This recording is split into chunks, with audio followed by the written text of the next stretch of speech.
Anyways, we're not talking about Happy Feet yet. Our Patreon pick for this week was, in fact, the 2009 film Dragon Ball Evolution, as requested by Lucas Ledet. Fuck you, Lucas Ledet. Thanks for giving us the movie.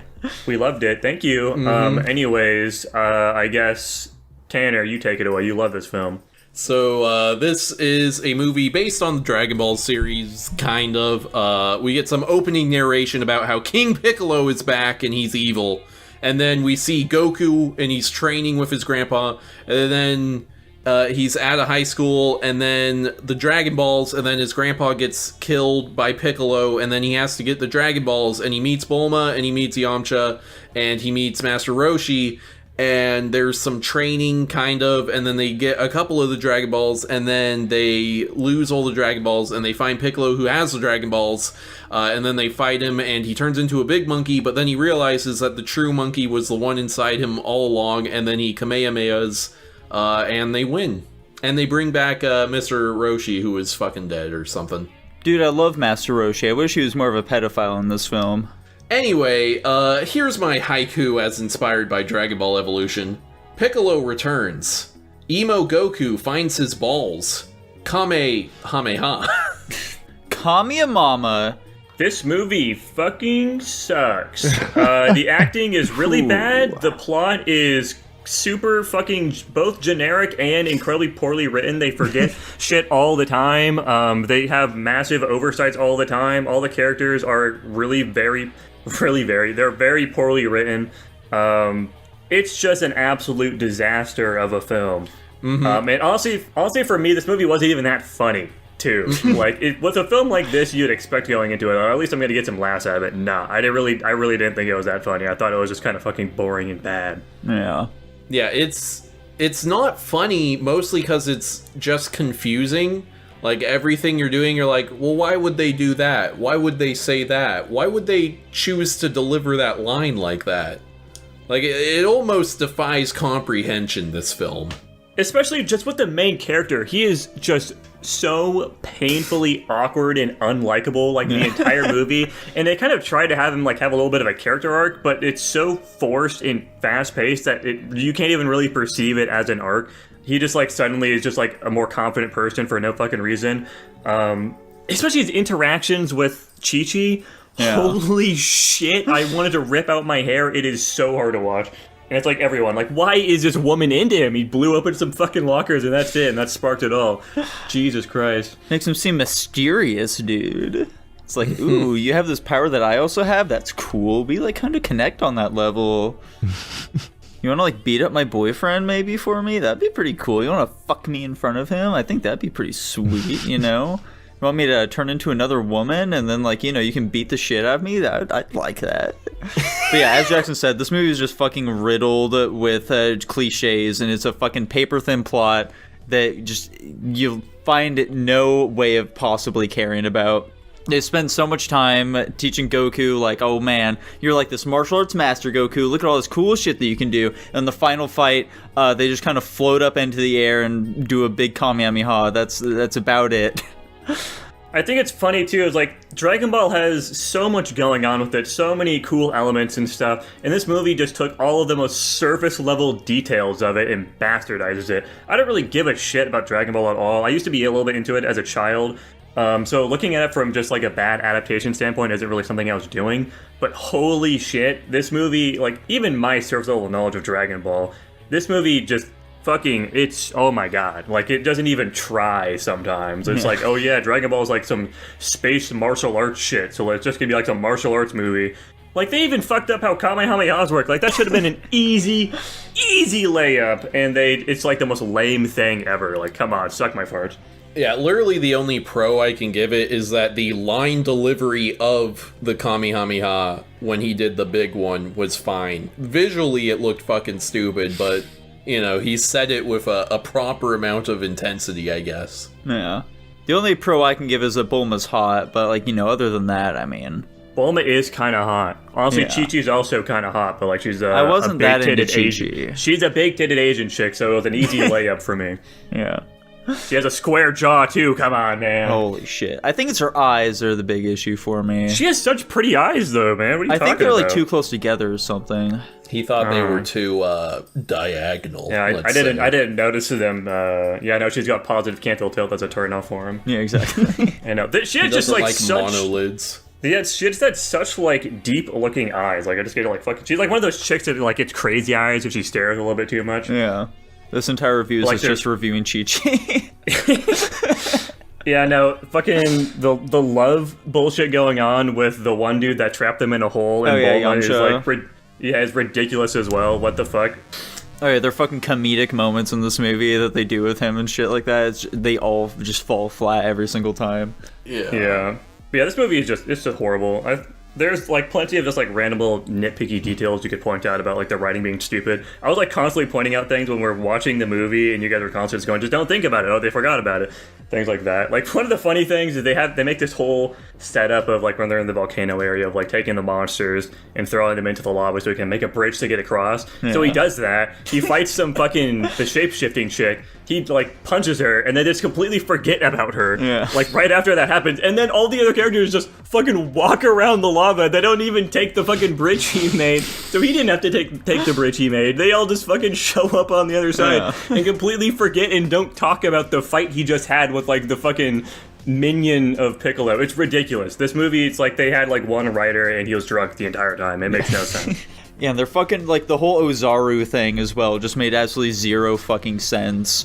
Where it's like, like a long time ago, Piccolo, he had this minion called Ozaru, and he was really fucking powerful. But once Piccolo got sealed away, Ozaru disappeared. But Goku, you're actually Ozaru. When you crash landed on Earth 17 years ago or whatever, it's like, well, so what was Ozaru doing the entire time?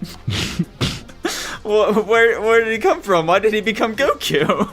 It is still pretty funny though. There's like a bunch of just like white people, like this, like the whitest man you've ever seen in your life, and his name's fucking Goku. Like, come on, how can you possibly take this movie seriously at all? Jesus Christ. Well, you know, he was taken in by an old Asian man, so it makes sense. He just that's like a weird setting of like it was like Japan, America mixed together. Very strange. Yeah. Jamaica. Yeah, Tinchi, you didn't watch this movie this week, but do you have any overarching thoughts about it? I've actually seen this movie, and it's better than Happy Feet. I don't know if I'd go that far. That's some fucking copium right there. But you know, I respect it. I don't like Happy Feet either. I think Happy Feet is one of the worst things ever made. One of the worst things. Yeah. My man is the #1 Happy Feet hater. I don't like Happy Feet either, but I don't know if I'd go that far. We've watched Cuties before, and like a Serbian film. Oh no, I kind of feel like I'd rather watch a Serbian film over Happy Feet again. Any final thoughts here, or should we get on to the rankings? Rankings. Yeah. Right here, Dylan's thoughts on the movie. Whoa! Alright, so this is my review for Dragonball Evolution. This was an interesting one. I can say this was a experiential view for sure. I think this is something you probably can see once. I don't really like how they basically, I don't even think retconned is the proper word for this, but they just retconned the entire story of Goku and Dragon Ball. You could definitely tell they tried catching the essence of Dragon Ball in the characters and the personalities and stuff. It just didn't translate very well, and usually when you have any crazy anime that you try to adapt into a movie, or especially a live-action movie, it just doesn't translate very well, and Dragon Ball is 100% one of those things that just did not transfer. And they made a lot of interesting decisions, and it's, like I said, it's hard to take a high-octane anime like Dragon Ball and putting it into this, especially when, you know, you don't have any flying like you do in the anime. The key is not necessarily even, I think they mentioned like wind, water, and fire, which, on that note, water wasn't even an instance in this movie at all. They brought it up and it never came to pass. And they also called it airbending, which kind of made me cringe a little bit. And you know, just this movie was so goofy and it was so hard to take seriously. Fully 100% expected Yamcha to die. Didn't get that. And I at least can respect how they made the characters recognizable again by their personalities. But, I mean, there was no... I don't know, there was just nothing to latch on to. And I think in light of recent events, if Dragon Ball had not existed before this, I'd say this would be a pretty okay movie. But the fact that Dragon Ball does exist, I constantly was making comparisons in my mind, which is not good for this movie. On top of that, maybe if this movie wasn't called Dragon Ball, it would be fine. I think this movie would be a fine concept on its own. I don't think it was anything crazy. The CGI was kind of bad. The acting was okay. It was still a bit goofy. The overall plot I really didn't care that much about. And like I said, just the whole retcon of like literally the entire story and the events of things happening, I just didn't really sit well. I didn't even really watch the original Dragon Ball, and it still bothered me because that's kind of where this movie takes place. But I don't know, this movie has charm, and the writing was just okay. The acting was also just okay. Luckily, this movie was like an hour and 23 minutes. I think if it was any longer, it would definitely suffer more. But, yeah, I definitely think this movie could have been better. And again, it suffers majorly from being compared to the anime. And I don't think I've ever seen a movie to this day, a live-action adaptation of a movie, that has turned out well.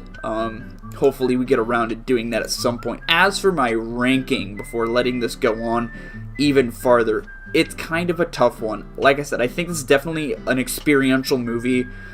I don't think it was great, but I don't think it was unwatchable. I think they caught a couple of concepts alright. But I'm probably going to be putting this in D+, is probably what it's looking like here. So yeah, that is my review for Dragon Ball Evolution. As for our rankings, though, so Dylan gave this movie a fucking D+. Are you gonna leave in his entire spiels, or you're gonna like cut them down at all? We'll see. I haven't like actually listened to them yet, so who knows? They're all like 2 to 3 minutes, so I don't. That's a lot of Dylan yapping, but who knows if you're gonna do that. Anyway, I mean, Dylan, how is that any different from a normal episode? I mean, that's like the whole length of all the reviews you guys did last episode. Anyways, True. So Dylan gave it a D+. I am definitely lower than that. I think this movie has basically nothing going for it. I gave it an F+. Holy shit. I don't give out Fs very lightly, but this is definitely an F tier movie. Yeah, Tanner, how about you, dude? I also gave it an F+. That's crazy. I don't think I'm gonna be going quite that low. I'm gonna go D- for me. I think D- is fair. Right? That's what I'm thinking, Tanichi. And it landed at a D- overall. Holy shit. Yeah. This movie was absolute dog shit. If I found any sort of like comedic value in it whatsoever, I probably would have rated it a D-. But most of it was just boring and confusing, and there really isn't a ton funny about it. I think the funniest part about this movie is just them constantly doing the fucking wire flying trick for their like martial arts and shit, and it always looks terrible. Yeah. And they do it so much. I don't know how they had the confidence to do that so much, but it always just looked awful. And they just use it over and over and over and over again. But I digress. Oh, so why did they use their wish to bring back Master Roshi? That was just, like, silly, you know? Well, let's bring back the loser Groper instead of my fucking dad who got, or not my dad, my grandpa who died to get this all started. Oh well. Womp womp.